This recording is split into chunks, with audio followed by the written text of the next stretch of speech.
আসসালামু আলাইকুম, সবাইকে স্বাগত জানাচ্ছি বিডি ভিউজে। আপনাদের সাথে আছি আমি সাবরিনা কাজী।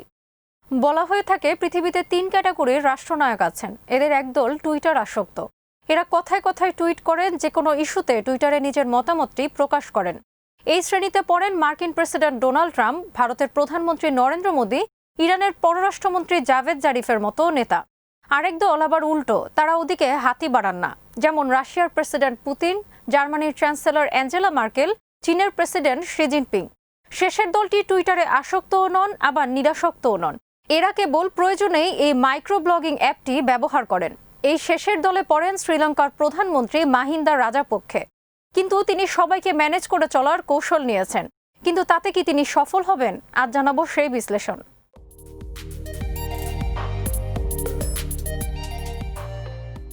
মাহিন্দা রাজাপাকসে তার রাষ্ট্রীয় কাজের বাইরে সম্প্রতি একটি দিন বেশ একটু অন্যরকম ব্যস্ত ছিলেন। সেদিন তিনি টুইটারে জাপানের নতুন প্রধানমন্ত্রীকে অভিনন্দন বার্তা পাঠান। পাশাপাশি ভারতের প্রধানমন্ত্রী নরেন্দ্র মোদীর ৭০তম জন্মদিনে উষ্ণ শুভেচ্ছা জ্ঞাপন এবং তার সাফল্য ও সুস্থতা কামনা করেন।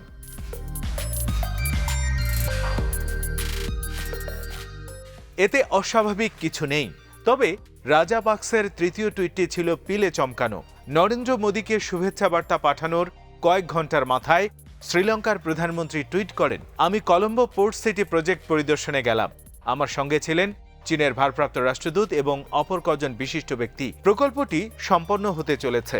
6 বছর আগে চীনের প্রেসিডেন্ট শি জিনপিং এবং আমার মাথায় এই প্রকল্পের ধারণা আসে। ওখানে আমি কিছুক্ষণ গলফ খেললাম।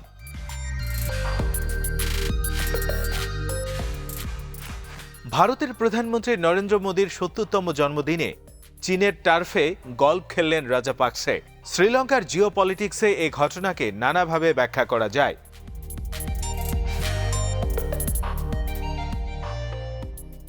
গত ২৪শে আগস্ট চীনের ২৪টি সরকারি সংস্থার উপর নিষেধাজ্ঞা আরোপ করে মার্কিন যুক্তরাষ্ট্র।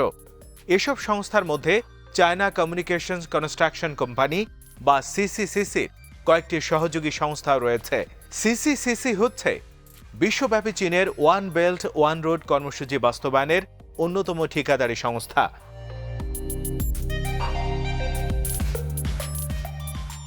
চৈনিক কোম্পানিগুলোর উপর নিষেধাজ্ঞা দিয়ে চীনকে আমেরিকা এ বার্তাই দিল যে চীনের সম্প্রসারণবাদী এজেন্ডা বাস্তবায়নে সিসিসিসি বা অন্য কোনো সরকারি সংস্থাকে হাতিয়ার হিসেবে ব্যবহার অবশ্যই মেনে নেওয়া হবে না।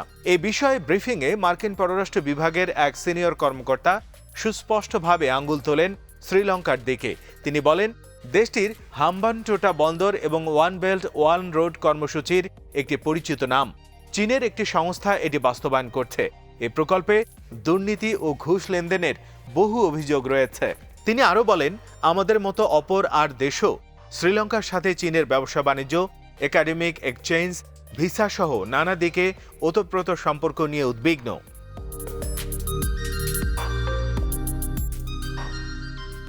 বোঝাই যায় শ্রীলঙ্কায় চীনের বেল্ট অ্যান্ড রোড কর্মসূচি বানচাল করতে ভারত মার্কিন এখন একাট্টা। বিশেষ করে কলম্বো পোর্ট সিটি প্রকল্পটি। ভারতীয় কর্মকর্তারা আভাসও দিয়েছেন যে প্রকল্পটি নিয়ে সামনে অনেক ঝামেলা আছে। তাদের কথাই সত্য হলো। মার্কিন যুক্তরাষ্ট্র এমন এক সময় চীনের ২৪ সরকারি সংস্থার ওপর নিষেধাজ্ঞা দিল, যখন শ্রীলঙ্কায় হাম্বানটোটা বন্দর, মাত্তালা আন্তর্জাতিক বিমানবন্দর ও কলম্বো পোর্ট সিটি প্রকল্পে অর্থায়নের জন্য বিদেশি বিনিয়োগকারীদের আনার চেষ্টা করা হচ্ছে।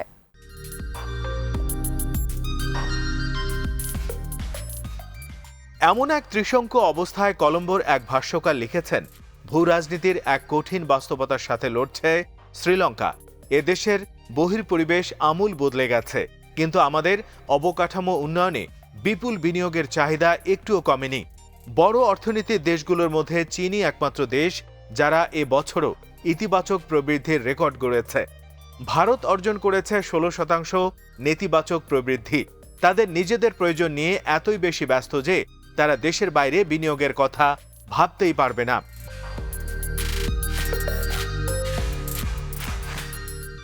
এমন এক অবস্থায় ৩০শে আগস্ট মার্কিন প্রতিরক্ষা মন্ত্রী মার্ক এসপার ফোন করেন শ্রীলঙ্কার প্রেসিডেন্ট গোতাবায়া রাজাপাকসেকে। পরে জানানো হয়, দুনেতা কথা বলেছেন একটি free and open Indo Pacific প্রতিষ্ঠার অভিন্ন অঙ্গীকার নিয়ে, যেখানে সব দেশের সার্বভৌমত্ব অক্ষুণ্ণ থাকবে। তারা অভিন্ন দ্বিপাক্ষিক প্রতিরক্ষা অগ্রাধিকারগুলো পর্যালোচনা করেন। এ প্রসঙ্গে চলে আসে সামরিক বাহিনীর পেশাদারিত্ব বৃদ্ধি, সন্ত্রাসবাদ দমন এবং সমুদ্র সীমার নিরাপত্তা রক্ষায় সহযোগিতার কথাও। তারা দ্বিপাক্ষিক প্রতিরক্ষা সহযোগিতা আরও বাড়ানোর এবং অভিন্ন স্বার্থ সংশ্লিষ্ট বিষয়গুলোকে আরও এগিয়ে নেওয়ারও অঙ্গীকার করেন। মার্কিন প্রতিরক্ষা মন্ত্রী এসপার পরে টুইটারে লেখেন যে তিনি প্রেসিডেন্ট রাজাপাকসের সাথে আন্তর্জাতিক নিরাপত্তা পরিবেশ নিয়ে আলাপ করেছেন।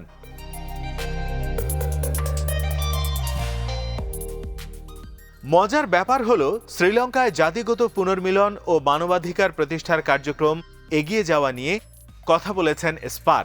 এ সময় তিনি রাজাপাকসেকে এক ধরনের হুমকি দেন। বলা প্রয়োজন যে এই রাজাপাকসের নেতৃত্বে শ্রীলঙ্কায় তামিল বিদ্রোহীদের বিরুদ্ধে রক্তাক্ত বিজয় অর্জন করে সরকারি বাহিনী, আর প্রেসিডেন্ট রাজাপাকসে নিজেও এখন একই সাথে মার্কিন নাগরিকও।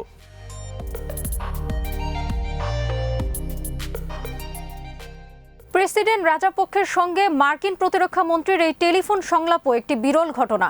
স্মরণকালের মধ্যে শ্রীলঙ্কার কোনো প্রেসিডেন্টের সঙ্গে কোনো মার্কিন প্রতিরক্ষা মন্ত্রীর এটাই প্রথম টেলিফোন সংলাপ।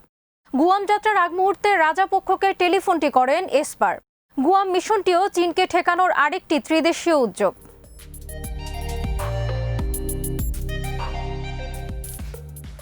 মার্ক এসপার আসলে ঠিক কী কারণে টেলিফোন করেছিলেন শ্রীলঙ্কা এ ব্যাপারে মুখ খুলছে না।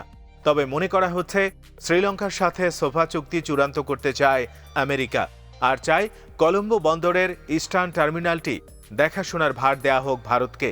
আর আমেরিকার সাথে করুক মিলেনিয়াম চ্যালেঞ্জ কর্পোরেশন বা এমসিসি চুক্তি, যার অধীনে শ্রীলঙ্কা পাবে 480 মিলিয়ন মার্কিন ডলার অনুদান।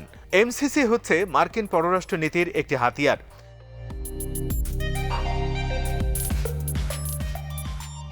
আমেরিকার সাথে প্রতিরক্ষা সহযোগিতা গড়তেও শ্রীলঙ্কাকে চাপ দিয়েছে দেশটি। এদিকে শ্রীলঙ্কার জাতীয়তাবাদীরা কলম্বো বন্দরের ইস্টার্ন টার্মিনালটি দেখাশোনার ভার ভারতকে দেওয়ার ঘোর বিরোধী। তাদের যুক্তি হলো, এতে দেশের কৌশলগত সার্বভৌমত্ব ক্ষুণ্ণ হবে। তাদের মতে শ্রীলঙ্কা হবে একটি নিরপেক্ষ দেশ, তাকে ভারসাম্য বজায় রাখতে হবে। এ দেশ কারো পাওয়ার গেমের ফাঁদে পা দিতে চায় না।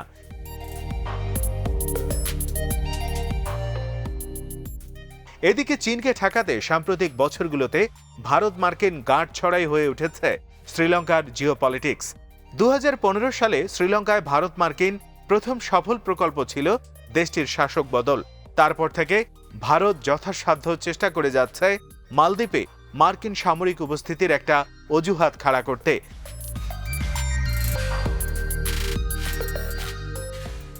ভারতের এ চেষ্টা ফল দেয় 10 সেপ্টেম্বর। মালদ্বীপ ও আমেরিকা এদিন সই করে প্রতিরক্ষা ও নিরাপত্তা বিষয়ক এক চুক্তিতে। বলা হয়, ভারত মহাসাগরে শান্তি ও নিরাপত্তা বিধান এবং একটি free and open Indo Pacific প্রতিষ্ঠাই এই চুক্তির লক্ষ্য।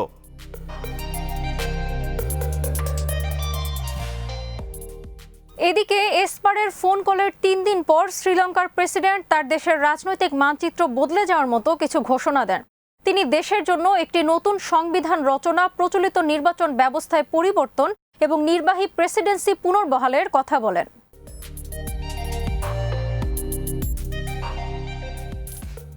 শ্রীলঙ্কায় একটি নতুন সংবিধান অবশ্যই সময়ের দাবি, তবে এটা করতে যথেষ্ট সময়ের প্রয়োজন। এর অর্থ হলো সোফা চুক্তি, কলম্বো বন্দরে দেখাশোনার কাজ ভারতকে প্রদান, এমসিসি চুক্তি ইত্যাদি বড় সব সিদ্ধান্ত পেছনে চলে যাবে।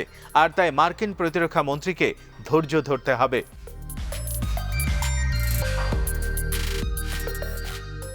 এর মধ্যে সম্প্রতি কলম্বো পোর্ট সিটি পরিদর্শনে যান মাহিন্দা রাজাপাকসে। এ সময় তিনি বলেন, শ্রীলঙ্কায় বেল্ট অ্যান্ড রোড প্রকল্প হবেই, এ নিয়ে বেশি কথা বলার কিছু নেই। তিনি আরো বলেন, আগামী বছরগুলোতে কলম্বো পোর্ট সিটি হবে দেশের প্রধান আয়ের উৎস। ওই প্রকল্পে অর্থায়ন করায় তিনি চীন সরকারকে ধন্যবাদ জ্ঞাপন করেন।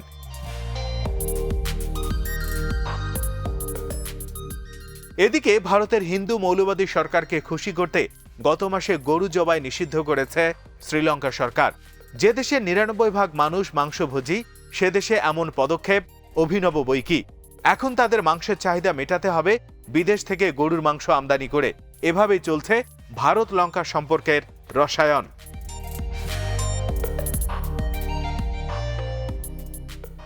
রাজাপক্ষে এখন জানান তার পায়ের নিচে এখন মাটি নয়, শক্ত কনক্রিটের ঢালাই করা চত্বর। আর মোদিও বুঝতে পারছেন রাজাপক্ষে একজন জাত পলিটিশিয়ান, ভারতকে তার সাথেই চলতে হবে। এই বুঝাবুঝির ফল কি দাঁড়ায় তার জবাব দেবে আগামী দিন। আজ এখানেই শেষ করছি। সবাই ভালো থাকুন, সুস্থ থাকুন আর দেখতে থাকুন বিডি ভিউজ। চ্যানেলটি ভালো লাগলে সাবস্ক্রাইব করুন। সংযুক্ত থাকুন আমাদের ফেসবুক পেজে। আমাদের ওয়েবসাইট bdviews.net ভিজিট করুন। আল্লাহ হাফেজ।